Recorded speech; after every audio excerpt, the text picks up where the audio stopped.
Welcome to Life Stories, where real-life moments inspire and teach us valuable lessons. Today's story takes us through a powerful experience in a quiet neighborhood, where one young man faces an unexpected confrontation that tests his courage and his belief in justice. It's a tale of assumption, misunderstanding, and ultimately, the power of standing up for what's right. Join us as we dive into this emotional journey, one that shows how a single moment can change everything. Don't forget to subscribe to Life Stories to begin today's story. It was a crisp autumn afternoon in Brookdale, and Tyler was walking the familiar streets of his childhood neighborhood. The golden leaves, still clinging to the trees, swirled around him as he strolled, his sneakers crunching against the scattered ones beneath his feet. The scent of fresh-baked cookies seemed to hang in the air, a lingering reminder of his grandmother's house, which stood just a few blocks away. Her home had always been a place of comfort and warmth, where every visit felt like stepping into a safe haven. As Tyler walked, memories flooded back. He could almost hear his grandmother's laughter in the kitchen, the way she would hum soft melodies while preparing her famous homemade cookies.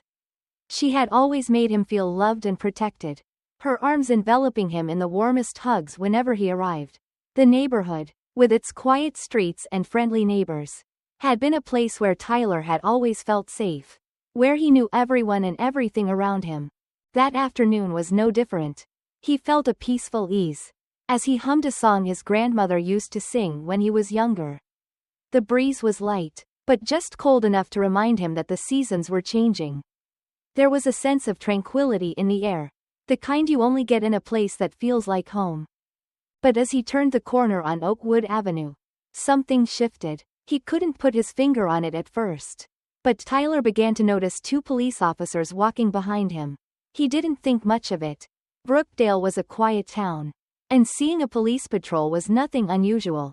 The officers, Officer Davis and Officer Johnson, seemed to be walking at a normal pace, just like him.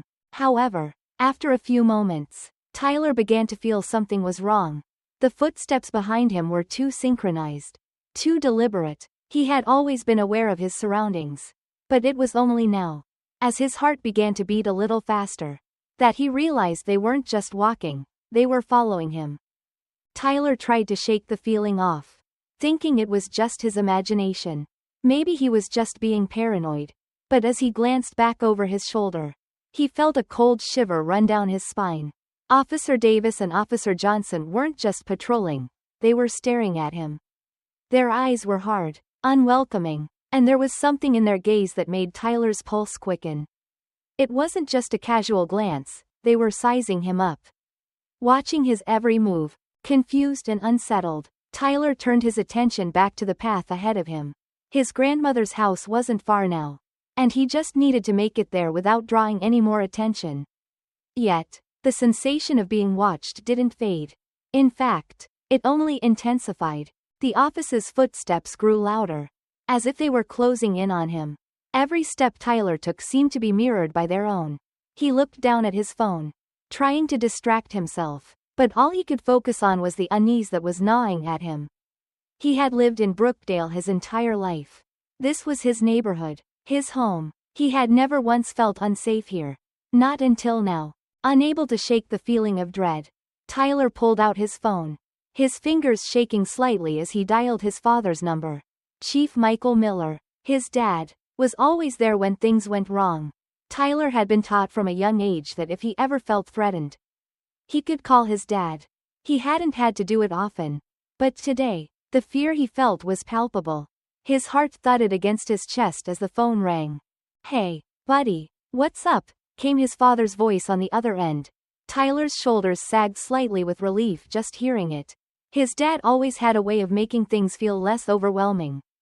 "Dad, there are two officers following me." Tyler's voice trembled slightly as he spoke. "They're acting weird. I don't know what's happening." His words felt small and insignificant, but they carried the weight of something much deeper, something that felt wrong. Something that Tyler couldn't ignore. The moment Tyler's father heard the panic in his voice, he stopped whatever he was doing. Chief Miller had always known his son to be level-headed, and if Tyler was calling him, it was serious. Without another word, He grabbed his keys and rushed out of the precinct. Heading straight for Brookdale, Tyler's heart was pounding as he continued walking, trying to keep his cool despite the growing fear that seemed to cling to him. He glanced back again, and this time, the officers were closer. Officer Davis, a tall man with a stern face, was now right behind him. Officer Johnson, the younger of the two, seemed to be scanning the surroundings, his expression unreadable. "Stop right there." Officer Davis's voice was gruff, his words cutting through the stillness of the street. Tyler froze, his breath catching in his throat. He hadn't done anything wrong. He was just walking to his grandmother's house. He tried to stay calm, but the nerves were starting to take over. "I'm just going to my grandmother's house," Tyler said, his voice steady, but his hands were starting to tremble. "It's just up the road." But the officers didn't listen. They exchanged a brief glance before Officer Davis spoke again. "What are you doing in this neighborhood?" he demanded. "You don't look like you belong here." Tyler's heart sank. What did they mean he didn't belong? This was his neighborhood. He had spent countless hours here as a child, playing in the yard, riding his bike, laughing with friends. This was home. Trying to explain again, Tyler said, "I'm just visiting my grandmother. She lives here." But the officers were not interested in his explanations. They began to ask him rapid-fire questions, firing them at him one after another without giving him a chance to answer. His mind raced. What was going on? What did they want from him? The tension in the air seemed to thicken as Officer Davis continued his interrogation. Tyler felt as if he were being crushed by the weight of their scrutiny. The questions came in quick succession, each one more invasive than the last. "What's in your pockets?" Officer Davis barked, his voice harsh and demanding. Tyler hesitated for a brief moment, feeling a wave of unease rush over him. There was nothing dangerous in his pockets. Nothing that could justify this treatment. He wasn't holding anything except a small box wrapped in a scarf, a gift he had bought for his grandmother. The thought of handing it over to the officers, to allow them to treat it as if it were evidence of some crime, made his stomach churn. It's just a gift for my grandmother," Tyler said, trying to keep his voice steady. He wasn't sure why he felt the need to justify himself. Wasn't it enough that he was a kid walking to his grandma's house? But the harsh stares of the officers made him feel small, vulnerable, as if every word he spoke could make things worse. Before he could say anything else, Officer Davis reached into Tyler's pocket without asking and pulled out the small box, shaking it roughly in his hands as if expecting it to contain something illegal. Tyler's face turned red with a mixture of fear and frustration. The officers had no right to treat him like this, to invade his privacy and question him as if he were some criminal. But he remained quiet, trying to keep his emotions in check. "What's this?" Officer Davis snapped, holding up the box. His tone was accusatory, as though he had just uncovered some major contraband. Tyler's chest tightened, but he kept his voice steady. "It's a gift," he said, trying to sound as calm as possible. "It's for my grandmother. I was going to visit her. That's all." Officer Johnson, the younger officer, looked uncomfortable. Tyler caught the flicker of sympathy in his eyes, but it quickly vanished. Officer Johnson didn't speak up. He simply stood there, following Officer Davis's lead. The older officer's stance was firm, like a wall, and Tyler knew there would be no escaping this interrogation unless something changed. He could feel the heat rising in his cheeks, a mixture of anger and fear bubbling inside him. He hadn't done anything wrong. Why were they treating him like this? The questioning continued, and Tyler began to feel like he was trapped in a cage. His voice wavered as he tried again to explain. "I'm just visiting my grandmother. She lives here. This is my neighborhood, my home." But Officer Davis was relentless.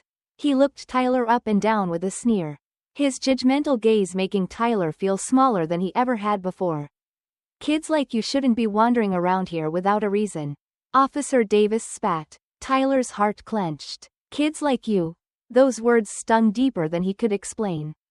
It was as if Officer Davis had already decided that Tyler didn't belong in this neighborhood, didn't belong in this community. It was a feeling that Tyler couldn't shake. "I told you, I'm not doing anything wrong," Tyler said, his voice barely above a whisper now. But his determination was growing. Despite the fear in his chest, he stood his ground. He wasn't going to let them make him feel guilty for being in his own neighborhood. Just as the tension reached its peak, Tyler heard the screech of tires. A black car came to a sudden stop at the corner. Cutting through the silence of the street, Tyler's heart skipped a beat as the door of the car swung open. And there, stepping out of the vehicle with an air of controlled fury, was his father, Chief Michael Miller. The officers froze as they saw the familiar figure of the chief. Officer Davis looked taken aback, his confidence draining from his face as he recognized his superior. Tyler felt a rush of relief flood through him, though it was tinged with fear. He knew his father was a man of great integrity and authority. But this situation had already gone too far. The anger in his father's eyes was palpable as he strode toward the officers without hesitation. "What is going on here?" Chief Miller's voice was cold, sharp, and filled with an intensity that made Tyler's heart swell with a sense of safety. His father was here, and everything was going to be okay. The officers hesitated, exchanging uncertain glances. It was Officer Davis who finally spoke, his words faltering under the pressure of Chief Miller's gaze. "We thought he was acting suspicious," Officer Davis muttered, his voice lacking the authority it once had. "He didn't look like he belonged here." Tyler's stomach turned as he heard the words. "He didn't look like he belonged here." His father's voice dropped into a dangerous calm as he stepped closer to the officers. "This is my son," he said, his voice unwavering. "He's visiting his grandmother. He's lived here his whole life." He paused, his eyes narrowing. "You assumed he was a threat without even asking a single question?" The silence that followed was thick with discomfort. Officer Johnson, clearly caught off guard, looked down at the ground, unable to meet Chief Miller's gaze. His expression had shifted from one of indifference to one of guilt. But it was Officer Davis who felt the brunt of the confrontation. His face had gone pale, and the guilt was evident in his eyes. Chief Miller didn't back down. He stepped closer to the officers, his voice low and controlled but full of authority.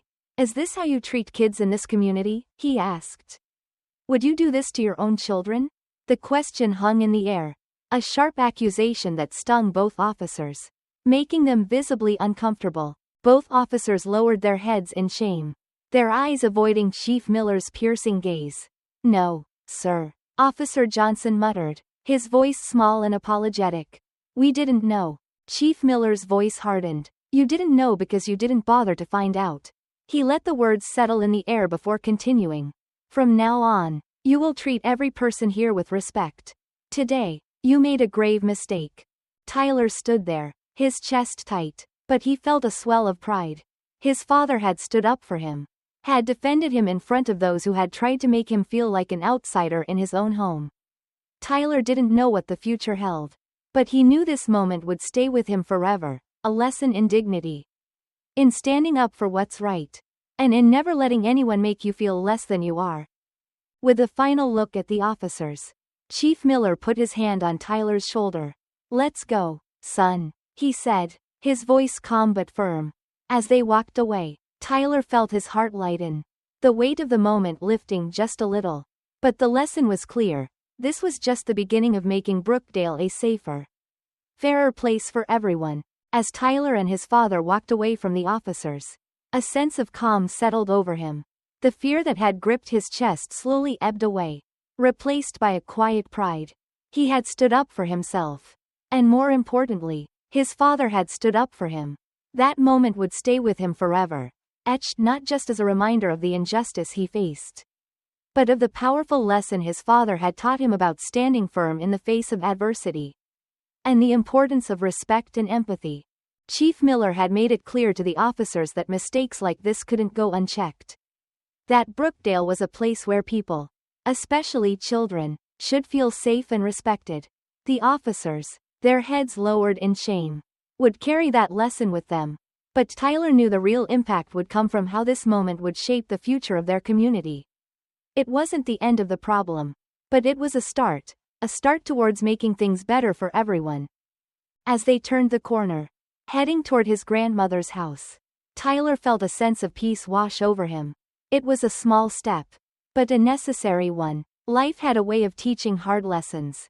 But Tyler was learning to face them with courage, with empathy, and with the love and support of those who truly cared. If this story has touched you, please give it a thumbs up and share it with your friends. Don't forget to subscribe to Life Stories to stay updated with more powerful, real-life stories that inspire and make a difference. Thank you for watching, and have a wonderful day.